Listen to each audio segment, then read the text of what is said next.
Gracias, Padre, por tu palabra. Gracias porque pues tú eres bueno, eres fiel con nosotros, Señor, y tienes mucho que decirnos siempre, Señor. Gracias por eso, Señor. Ponemos en tus manos este tiempo de lectura, de estudio. Háblanos, transfórmanos, edifícanos en nombre de Jesús. Amén.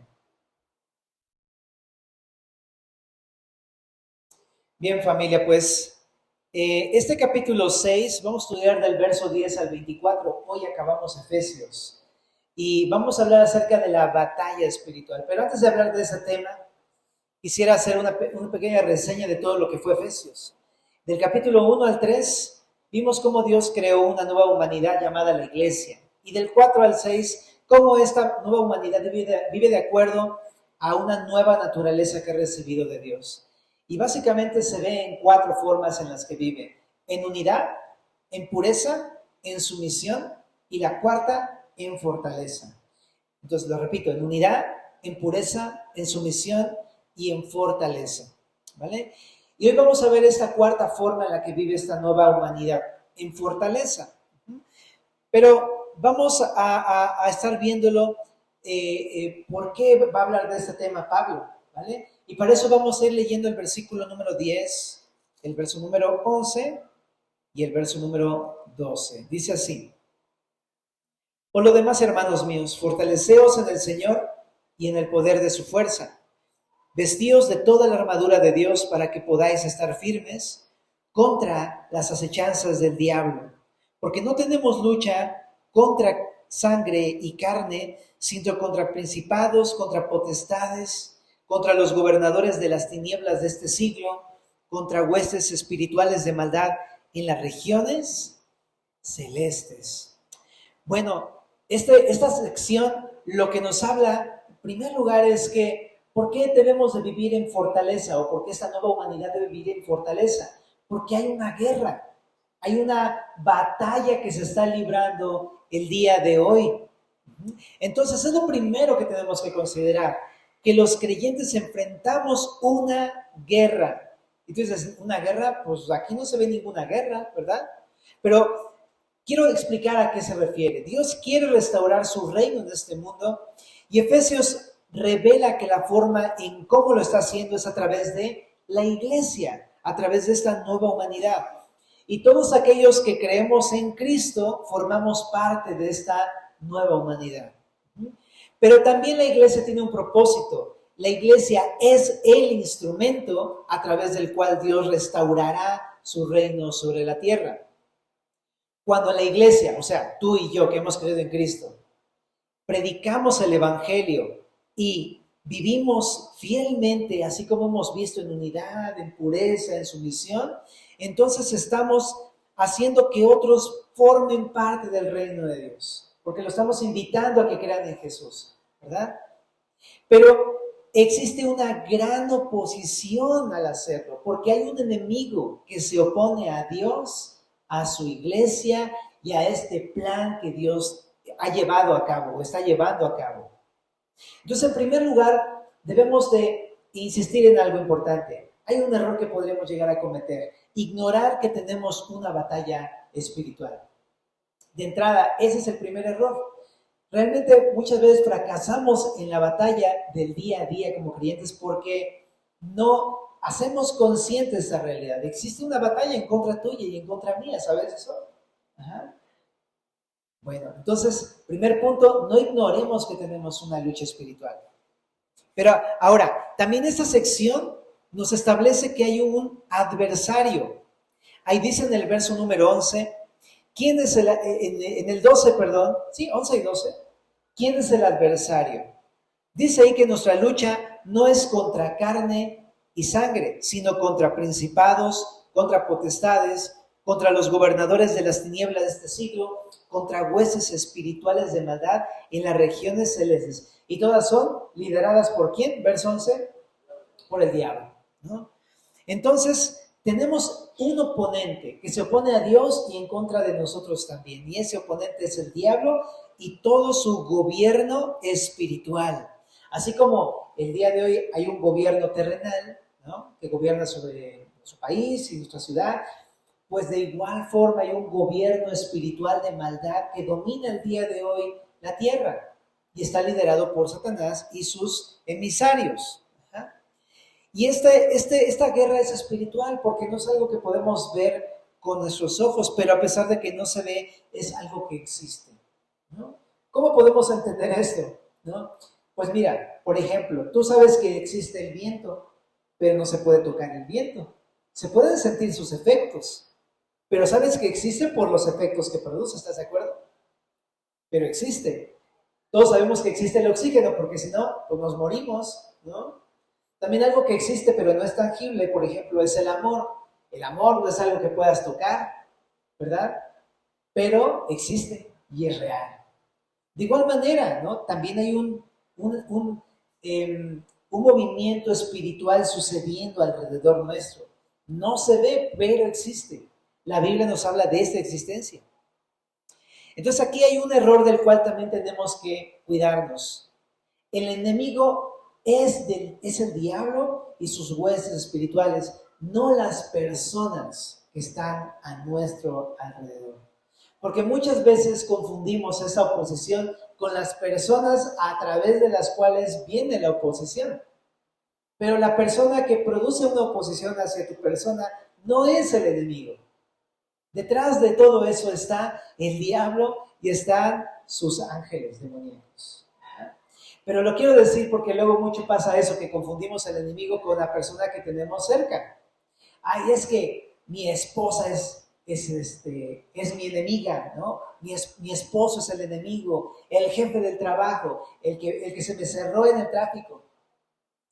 Pero eso nos llevaría entonces a lo mejor a ver mal a la persona, cuando realmente esa persona solamente está, digamos así, siendo afectada por lo que está haciendo el diablo y sus huestes.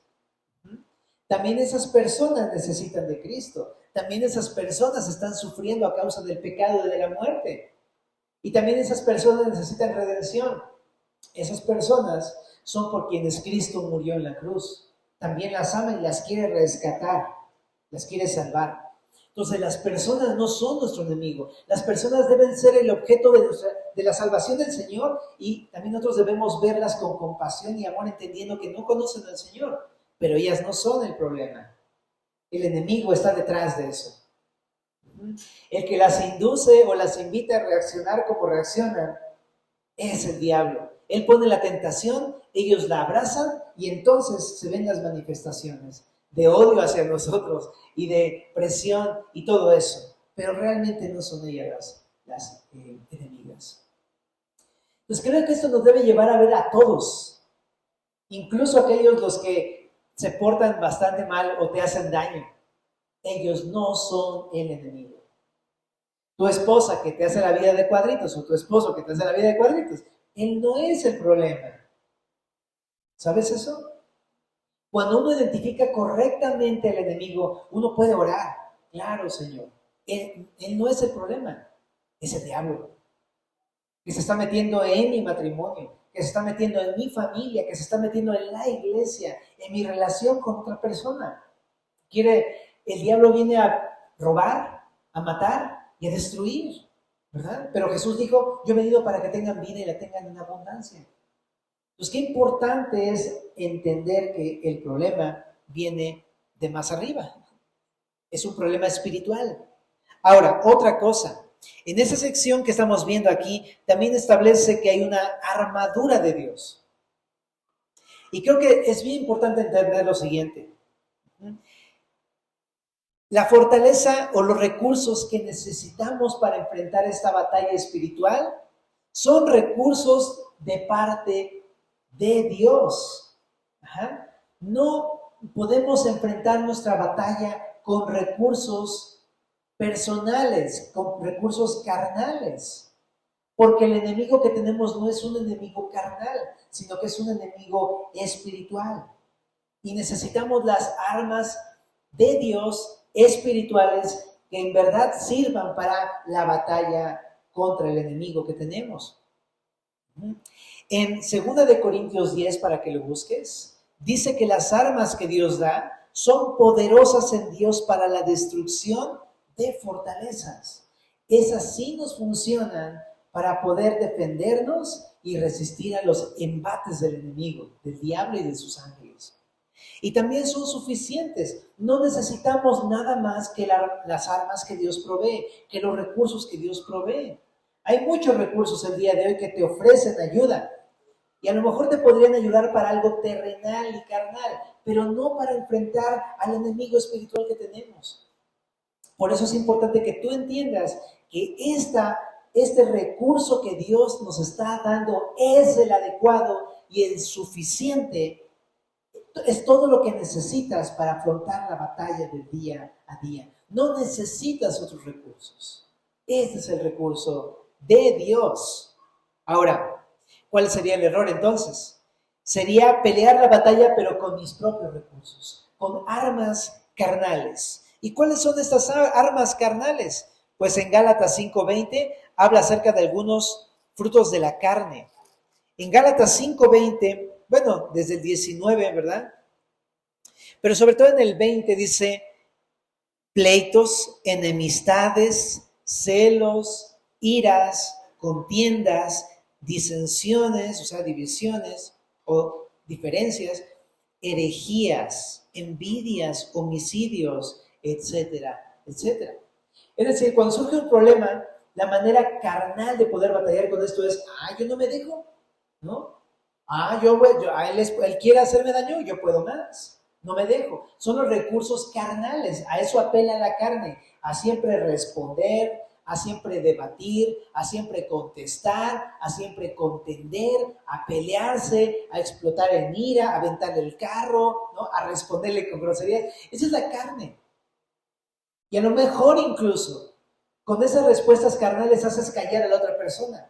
Pero te tengo una mala noticia, que aunque hagamos callar a una persona con esas cosas o ganemos la discusión o el punto, hemos perdido la batalla. Porque no estamos cumpliendo lo que Dios quiere. En vez de ganarnos a la persona, estamos creando una pérdida de la persona. En vez de que se acerque al Señor, se aleja del Señor. En vez de que esa persona sea para Cristo, estamos poniéndole un muro para que no se acerque. Estamos perdiendo la batalla realmente. Entonces, las discusiones y toda arma carnal no sirve para enfrentar al enemigo. Al contrario, te peleas y al rato, ¿cómo te sientes? Todo culpable, ¿no? Híjole, es que ya nos enojamos, ya pequé, porque ya también exploté en ira, ya le dije y me dijo y nos dijimos, ¿va? Y pues ya. Entonces, te das cuenta, este recurso no funciona para ganar la batalla espiritual. Entonces, ¿sabes? Tenemos un recurso de Dios. Es el recurso de la armadura de Dios. Es el recurso espiritual que Dios nos ha dado. Ahora, otra cosa también importante. También aquí hay un ejército en el capítulo 6 de Efesios. ¿Y ese ejército, quiénes somos?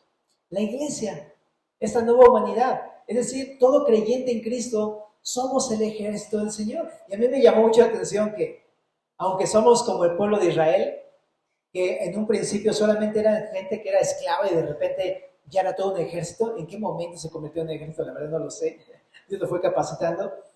Pero me siento así. La iglesia somos personas que no tenemos experiencia en la guerra, que no tenemos fuerza, que no tenemos demasiada sabiduría como para combatir a un enemigo de esta índole. Pero me encanta que Dios nos considera a ti y a mí ese ejército que Dios va a usar para llevar a cabo su plan completo de reunir todas las cosas en Cristo Jesús. Y nos va a capacitar para que así, como Israel fue capacitado para la guerra, nosotros seamos capacitados para predicar el Evangelio y llevar a todos la salvación de Cristo. Entonces, eso es algo que me llamó mucho la atención. Dios te quiere equipar y quiere ayudarte a equiparte con esta armadura para que puedas resistir los embates del enemigo y entonces ser el instrumento que Dios quiere para su establecimiento de su reino. Así es que qué importante que sepas que sí, Dios te está contemplando. ¿Vale? Es que importante. Ahora sí vamos a ver cuál es este recurso. ¿Cuál es la armadura de Dios? ¿Qué es lo que Dios nos ha dejado para la batalla espiritual? Verso número 13. Por tanto, Tomad toda la armadura de Dios para que podáis resistir en el día malo y habiendo acabado todo, estar firmes. Aquí hay algo que me gusta porque esta armadura no es, este recurso no es del humano, es de Dios, es un recurso de Dios. Ajá. Y bueno, eso me da aliento a mí, ¿por qué? Porque Dios es todopoderoso. No hay enemigo, ni siquiera el diablo ni sus huestes celestiales, que puedan hacerle frente a Dios, al poder de Dios. Así que si te está dando su recurso, significa que tienes la victoria segura. Ahora dice, ¿para qué es este recurso? Para que podáis resistir en el día malo. Habla de los momentos de tentación o de ataques del enemigo. Y dice, y habiendo acabado todo, estar firmes. ¿Ok? Eso está bien importante y ahorita lo vamos a ver en la armadura. ¿Ok? Pero el propósito es, primeramente, que resistamos a los ataques para que podamos continuar haciendo la obra que Dios nos ha encomendado. Eso es muy importante. Ayer estaba, pues ya sabes, estudiando esto, siempre te acuerdas de 300. ¡Aú! ¿Te acuerdas de esa película? ¿Sí la han visto? Bueno, si no la han visto, está padre, nada más es una recomendación. Pero Leónidas es un excelente representante de los cristianos. De verdad, es muy bueno. ¿Ajá? Pero Leónidas es un capitán romano, es un líder del ejército romano, impresionante las hazañas de este hombre, ¿no? Bueno, pero el punto es que me encanta la forma en cómo él enfrentaba las batallas con su pequeño ejército de 300 y destruía a millares de soldados. Pero una de las tácticas que más me sorprendió fue que él, precisamente, su táctica era resistir al ataque enemigo. Esa era su táctica. Primero resistía y cuando veía la forma, atacaba y masacraba al enemigo. Pero de igual manera, ¿sabes? Para que nosotros podamos cumplir con el plan de Dios y vencer, necesitamos aprender a resistir los ataques del enemigo. Entonces vamos a ver en el verso número 14, dice, estad pues firmes, ceñidos vuestros lomos con la verdad y ceñidos con la coraza de la justicia y calzados los pies con el apresto del evangelio de la paz. Sobre todo, tomad el escudo de la fe con que podáis apagar todos los dardos de fuego del maligno y tomad el yelmo de la salvación y la espada del Espíritu, que es la palabra de Dios, orando en todo tiempo con toda oración y súplica en el Espíritu y velando en ello con toda perseverancia y súplica por todos los santos. Hasta aquí vamos a hacer una pequeña pausa. Pero aquí empieza a hablar de una vestimenta y empieza a comparar esa vestimenta con la vestimenta de los soldados romanos de aquella época, ¿ok? Por eso ten en cuenta esta película de 300 o cualquier capitán romano que a lo mejor ubiques, ¿ok? Pero ellos generalmente se vestían para la batalla. Y aquí hace una metáfora. Esta vestimenta representa o puede representar algo del creyente. Entonces, fíjate, primeramente, estad pues firmes, ceñidos vuestros lomos con la verdad. La parte básica de la vestimenta de un guerrero era la túnica con un cinto. El cinto, el cinturón, servía para sostener todo, la propia vestimenta, pero también las armas. Ahí iban colocadas las armas. Sin un cinto, el guerrero no está listo para salir a batalla. No tendría ni armas consigo, ni estaría fajado para poder tener movilidad en la guerra. ¿Te imaginas un guerrero que en plena batalla se le empiezan a caer todas las cosas? Sería un caos, estaría expuesto, estaría en desventaja y sería un peligro para su vida. ¿Estás de acuerdo? El cinto, ¿qué representa? El cinto representa la verdad. Dice ahí, estad ceñidos con vuestros lomos con la verdad. La verdad es un elemento básico para la batalla espiritual de todo creyente. Significa ser verdaderos. Es decir, no solamente significa hablar con verdad, que tu hablar sea verdadero, sin mentiras. También significa vivir en verdad. Es decir, no vivir de una manera mentirosa, aparentando una cosa pero viviendo otra, en hipocresía, ni ocultando cosas, porque todo eso no es vivir en la verdad. Ahora, vivir en verdad, una vida en verdad o una vida hablando con la verdad, sostiene todo lo que hacemos en nuestra vida. Nos alista para la batalla. La pregunta es, ¿cómo ser verdaderos como cristianos? Bueno, En Primera de Juan, capítulo número 1, en el verso número 6, dice lo siguiente: si decimos que tenemos comunión con Él y andamos en tinieblas, mentimos y no practicamos, ¿qué dice ahí? La verdad. Pero si andamos en luz como Él está en luz, tenemos comunión unos con otros y la sangre de Jesucristo, su Hijo, nos limpia de todo pecado. Si decimos que no tenemos pecado, nos engañamos a nosotros mismos y la verdad no está en nosotros. Si confesamos nuestros pecados, Él es fiel y justo para perdonar nuestros pecados y limpiarnos de toda maldad. Si decimos que no hemos pecado, le hacemos a Él mentiroso y su palabra no está en nosotros. Mi punto es, ¿cómo vivir en la verdad? ¿Cómo el cristiano puede armarse de este cinto? Primero, confesando tus pecados, confesando mis pecados. Porque no hay hombre que no mienta, no hay hombre que todo el tiempo diga verdades. A veces somos mentirosos. Digo, no es para condenarnos, pero es que es la realidad del cristiano. A veces fallamos en esto. ¿Cuándo? Dices, si yo no digo mentiras, pero ocultas cosas, seguro. No dices todo lo que piensas, ¿verdad? ¿O qué pasa cuando de repente saludas a alguien que te cae súper mal y es como, hola hermano, ¿cómo estás? Bien, gracias. ¿Sabes que no, bro? ¿Sabes? Y es una de las muchas formas en las que cometemos este error. Pero mi punto es, todos fallamos y queremos ser verdaderos, pero una manera de ser verdaderos es confesar nuestros pecados. Si fallamos en cosas así, tengo que venir con el Señor y pedirle perdón y arrepentirme. Si he mentido, si he sido hipócrita, ¿verdad? Aparentando algo que no soy, mostrando algo que no soy, ocultando cosas, o de plano ya diciendo mentiras descaradamente, ¿verdad? Todo eso, defraudando a alguien, ¿no? Robándole a alguien y diciéndole, yo no fui, ¿no? Entonces, ¿sabes? Lo primero que tengo que hacer es confesar mis pecados. Esa es una manera. Pero otra manera de ser verdaderos también está en el capítulo número 2, verso número 3 de Primera de Juan. Dice, Primera de Juan 2, 3.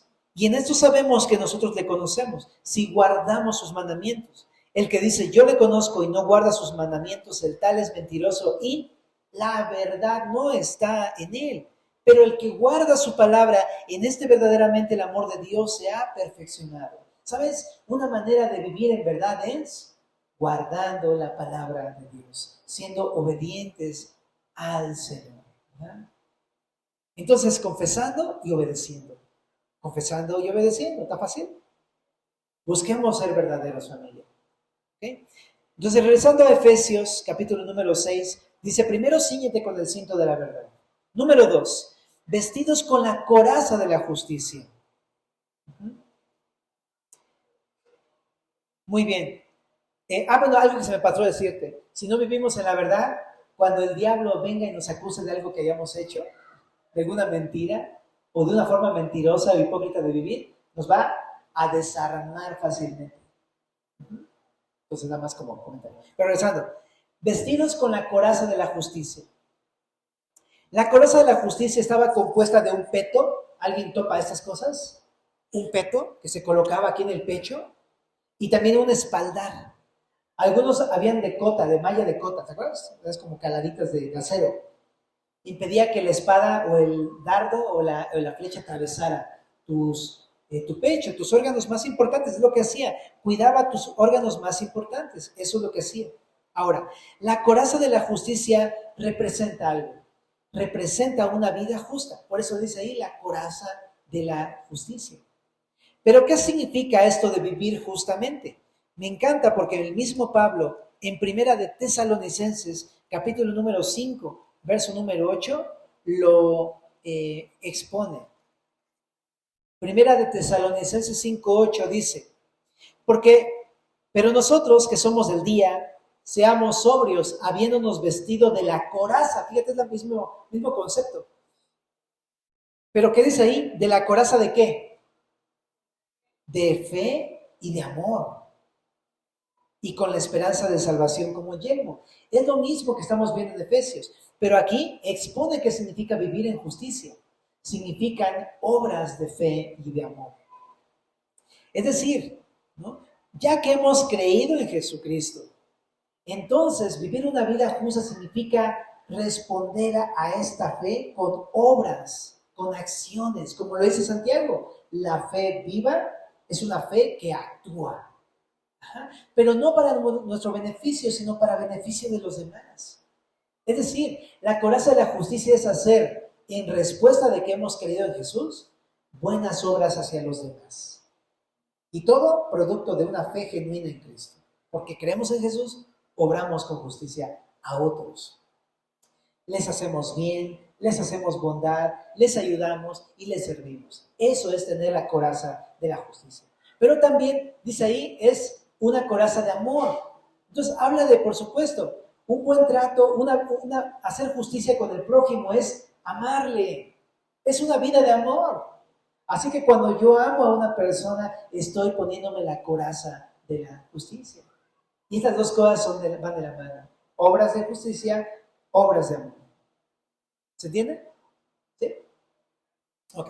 Entonces, eso, ¿sabes qué? Eso protege nuestro corazón.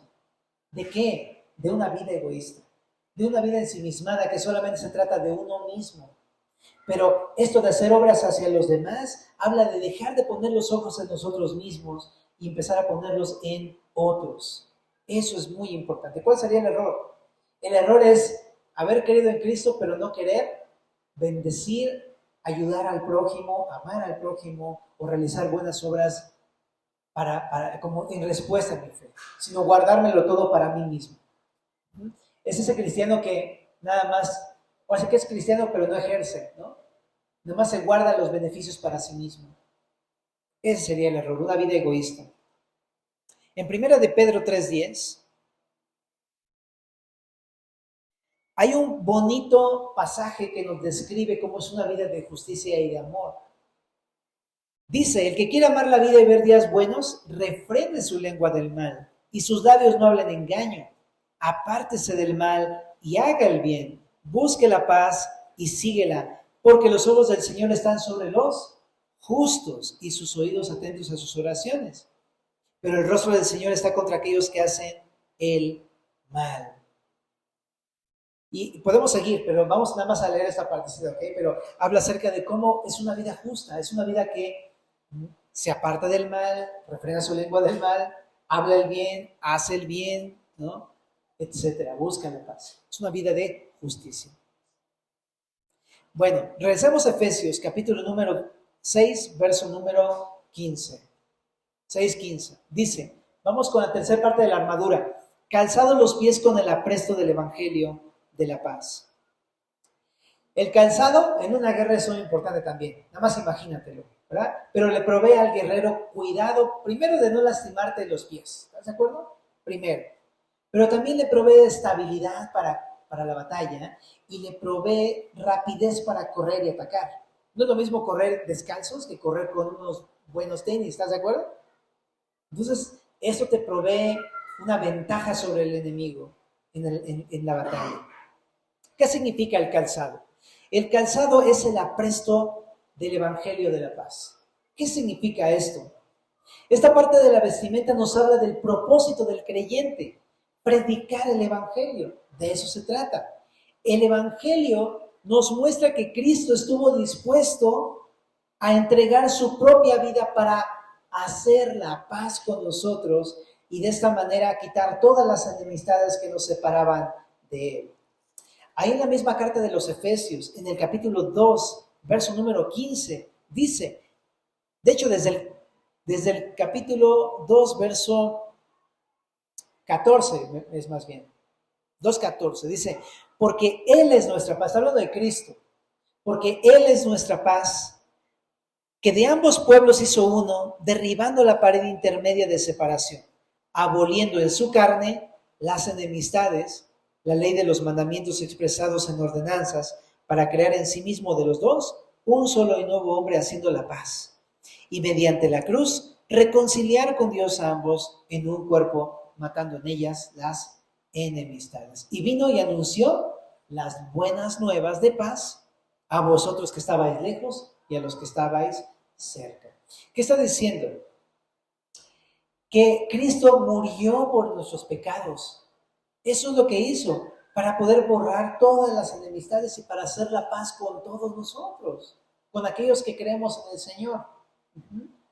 Entonces, el tener el calzado apresto del Evangelio significa tener una disposición como Dios la tuvo, una presteza como Jesús la tuvo para poder hacer la paz con otros. Es decir, predicarles el Evangelio.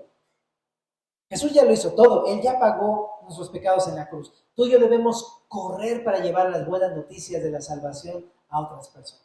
La buena noticia de que Cristo murió por sus pecados y que resucitó al tercer día.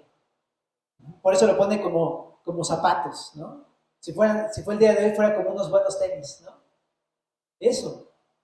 Entonces ponte los tenis del Evangelio. Corre a dar las buenas noticias. Ahora, algo que es el apresto. Significa prontitud, no te tardes, hazlo pronto, porque no sabemos cuánto tiempo tengamos la oportunidad de hacerlo con las personas. Hay personas que vemos solamente una vez, así es que tenemos que hacerlo pronto. No es algo que tenemos que postergar demasiado, ¿verdad? Es algo que tenemos que practicar el día de hoy. Ahora, Romanos 1:15 nos muestra cómo Pablo tenía esta actitud. Romanos 1:15 dice de Pablo: así que en cuanto a mí, pronto estoy a anunciarles el Evangelio a vosotros que estáis en Roma, porque no me avergüenzo del Evangelio, porque es poder de Dios para salvación a todo aquel que cree. Entonces, nota que Pablo decía: estoy pronto a anunciarles el Evangelio, lo hago con rapidez, con buena disposición. Eso es lo que dice. Y de esta manera vamos a mostrar que Jesús quiere hacer la paz con todos. En 2 de Corintios, capítulo número 5, dice de la iglesia, de nosotros, fíjate, dice que la vida nueva, dice, todo esto proviene de Dios, quien nos reconcilió consigo mismo por Cristo y nos dio el ministerio de la reconciliación, que Dios estaba en Cristo reconciliando consigo al mundo, no tomándole en cuenta a los hombres sus pecados, y nos encargó a nosotros la palabra de la reconciliación. Es decir, tenemos que, como embajadores, tenemos que ir y predicar el Evangelio y hacerlo con prontitud. Y este Evangelio habla de cómo Dios se quiere reconciliar con ellos. ¿Cómo? En Cristo Jesús. ¿Ah? En Cristo, ahí pagó sus pecados y de esa manera se quiere reconciliar con las personas. Me encanta que dice, no tomándole en cuenta a los hombres sus pecados. Es decir, la persona que viene aquí a votar, ¿no? Discúlpame, qué bueno que ya votaste, pero también te quiero decir algo, ¿no? Dios está dispuesto a no tomarte ninguno de tus pecados. Esa es su oferta el día de hoy. Entonces, qué increíble que podamos llevar esta buena noticia a las personas. ¿Cuál sería la equivocación respecto de este punto? ¿Cómo no sería ponernos el calzado del Evangelio? Pues simplemente no predicar el Evangelio. Así de sencillo. Callando. Con eso. Nada más. Y de esa manera estamos descalzos, hace cuenta. Entonces, eso está un poco complicado, ¿no? No predicar el Evangelio o hacerlo con una mala actitud que no represente pues, la reconciliación que Dios ofrece. Porque imagínate que tú le digas a alguien, Dios te quiere perdonar, ¿no? ¿Qué te pasa? ¿Por qué me gritas, no? Pero, ¿sabes? No debe ser así, ¿no? El Evangelio es un Evangelio que habla de paz, de reconciliación. Dios se viene a reconciliar con los pecadores que le han rechazado. Nuestra actitud debe reflejar esta reconciliación. Debemos de, con una actitud conciliadora ir con las personas, ¿verdad? No con una actitud contenciosa, sino con una actitud de paz, con una actitud de recibir a todos, porque eso es lo que Jesús quiere hacer con ellos. Una buena actitud promueve el Evangelio y disuelve las batallas, ¿verdad? Pero la actitud contenciosa disuelve el Evangelio y promueve los pleitos. Entonces, eso. Ahora, me encanta también porque esto, aunque es parte de la vestimenta, predicar el Evangelio es una de las armas más ofensivas que puedo ver en esta vestimenta. ¿Por qué? Porque de lo que se trata es de que el reino de Cristo se expanda, de que muchas más personas conozcan el Evangelio, y al predicar estás atacando al reino de este mundo, que es el reino del diablo, porque te estás ganando las almas de las personas. Entonces, qué importante, bueno, es el Señor, pues, pero tú eres el instrumento. Pero entonces, qué importante es avanzar en la predicación del Evangelio. del reino de Jesucristo. Bueno, bien, vamos con el siguiente punto. Efesios 6 dice, sobre todo, toma el escudo de la fe con que podáis apagar todos los dardos de fuego del maligno. Bueno, hemos visto 3 partes de la vestimenta, pero esta es la primera táctica, y dice aquí, sobre todo, significa que es muy importante, sobre todo, contra los embates del enemigo, resistir el ataque del enemigo. El soldado romano resistía el ataque con un escudo, el cual era vital porque evitaba que el soldado recibiera los dardos de fuego, el golpe, la herida o la muerte en la batalla. En ocasiones, los escudos se cubrían con cueros mojados para detener y apagar las flechas encendidas del enemigo, porque les aventaban flechas pues encendidas. Entonces, ese escudo mojado te servía para apagarlas. Y a eso hace referencia a esto. Y una vez neutralizado el ataque, ya sea con la flecha o con el golpe, entonces el guerrero está entero para comenzar a dar un paso ofensivo. Incluso el escudo le servía también para dar unos buenos golpes, porque nada más lo tienes acá, pero de repente es como, te detengo y tenga que, ¿no? Entonces le dabas uno, te daban dos y le dabas uno, y luego agarrabas la flecha y le traspasabas, y así era, ¿sabes? Entonces era un arma defensiva principalmente, pero también podía ser ofensiva en ciertos casos. Ahora, ¿cuáles son los dardos de fuego de los que habla aquí? Los dardos de fuego del maligno, dice. Obviamente, no necesariamente habla de ataques físicos, aunque pudiera haber algo de eso, como en el caso de Pablo, que tenía un aguijón en la carne, que era un mensajero de Satanás que le azotaba, ¿te acuerdas? Pero esto también podría llegar a ser algo sobre todo más espiritual. Tiene que ver con la tentación. Los dardos del maligno son la tentación a pecar. Y generalmente los dardos del maligno son de 2 tipos: ataques directos o seducciones. Ataques directos o seducciones. Son 2 maneras en las que nos quiere consumir hasta acabar con nosotros por completo. Mira, los ataques creo que lo entendemos. Es cuando alguien, mientras tú predicas y eres fiel y obediente, viene y quiere acabar contigo. Tú dices, ¿qué onda? Pero si no le he hecho nada mal a nadie, estoy predicando el evangelio, estoy obedeciendo, estoy sirviendo a mi Señor, no estoy viviendo en pecado, estoy haciendo las cosas como el Señor quiere, pero de repente se pone muy intensa la cosa. Y ahí está el ataque. Puede haber ataques de parte de personas, pero al fin de cuentas es el diablo. Ataques directos, pero también pueden ser seducciones.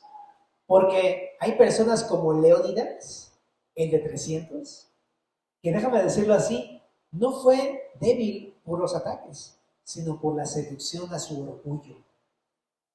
Le dieron coba, como dicen por ahí, y él se creyó mucho y el enemigo lo destrozó al final.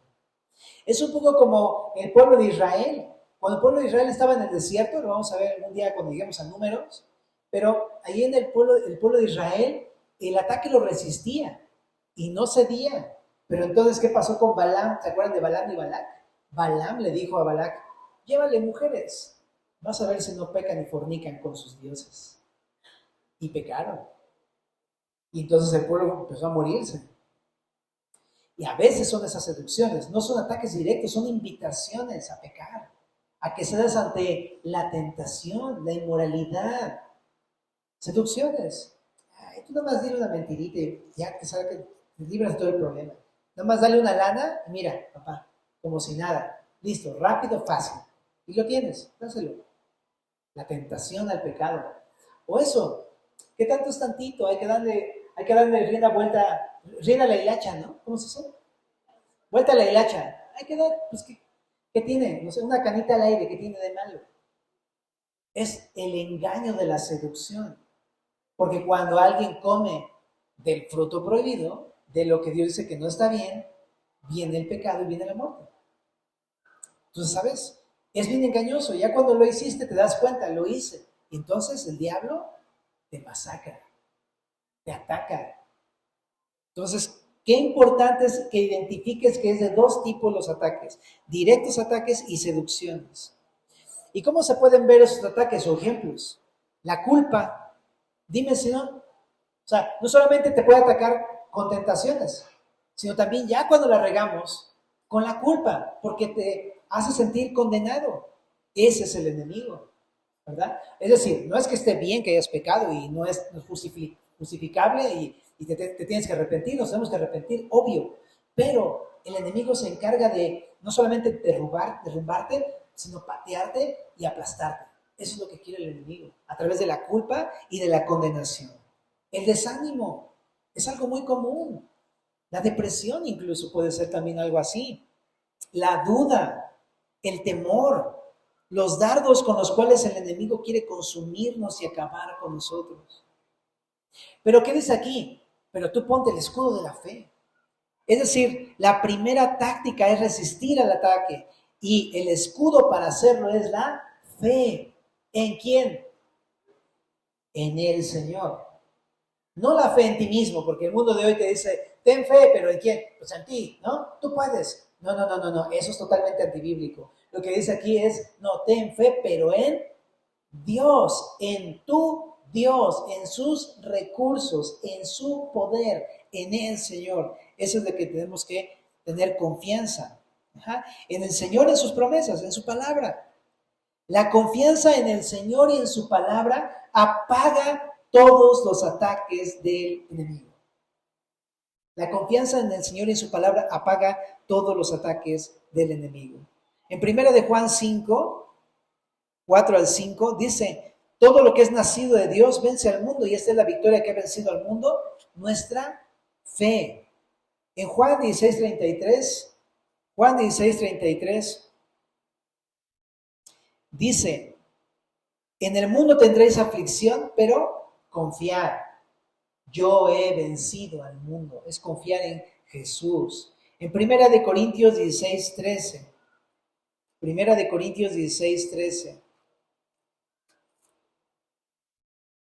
dice, velad, estad firmes en la fe, en la confianza en tu Dios, portaos varonilmente y esforzados.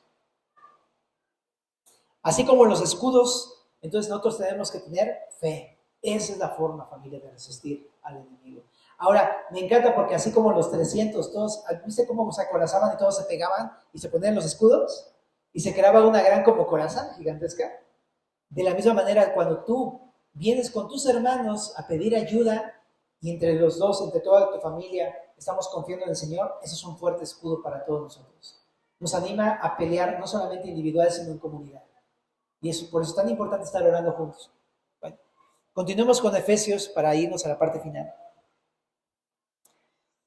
Dice aquí el verso 17 de Efesios 6. Tomad el yelmo de la salvación. El yelmo es el casco que protege la cabeza del guerrero de los golpes que puedan aturdirlo o hacerlo perder su cabeza. ¿Estás de acuerdo?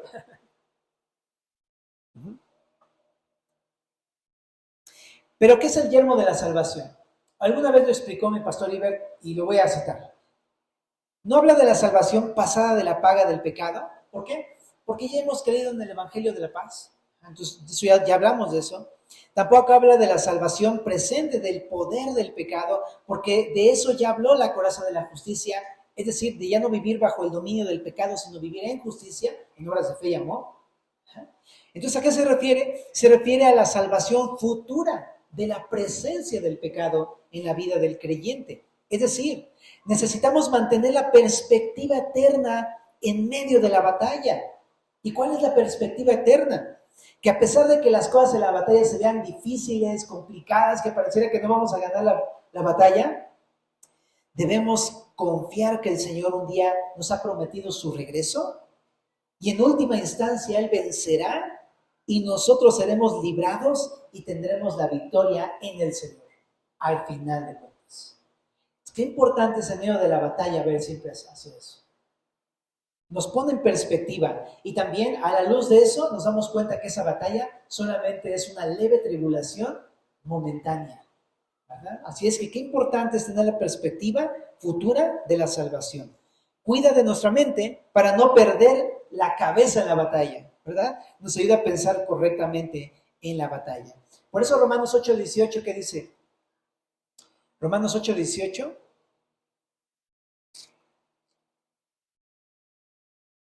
Tengo por cierto que las aflicciones del tiempo presente no son comparables con la gloria venidera que en nosotros ha de manifestarse, porque el anhelo ardiente de la creación es el aguardar la manifestación de los hijos de Dios, porque la creación fue sujetada a vanidad, no por su propia voluntad, sino por causa del que la sujetó en esperanza, porque también la creación misma será libertada de la esclavitud de corrupción a la libertad gloriosa de los hijos de Dios, etcétera, etcétera, etcétera. Nos aguarda una esperanza de la resurrección futura, ¿vale? Así es que a la luz de esto podemos decir el verso 28, todas las cosas nos ayudan a bien. Entonces, qué importante es eso, ¿no? Poder tener la perspectiva eterna. Sigamos con la siguiente parte de la armadura, en Efesios 6:17. Dice aquí, y la espada del Espíritu, que es la palabra de Dios. La espada es el arma del guerrero. Con el escudo se puede resistir y defenderse, pero la espada puede vencer al enemigo. La espada es la palabra del Espíritu. La palabra de Dios es una poderosa arma contra el enemigo. Hebreos 4:12, la palabra es viva y eficaz y más cortante que toda espada de dos filos. Con la palabra venció Jesús a Satanás. En Mateo 4, en el desierto, las tentaciones. Escrito está, ¿te acuerdas?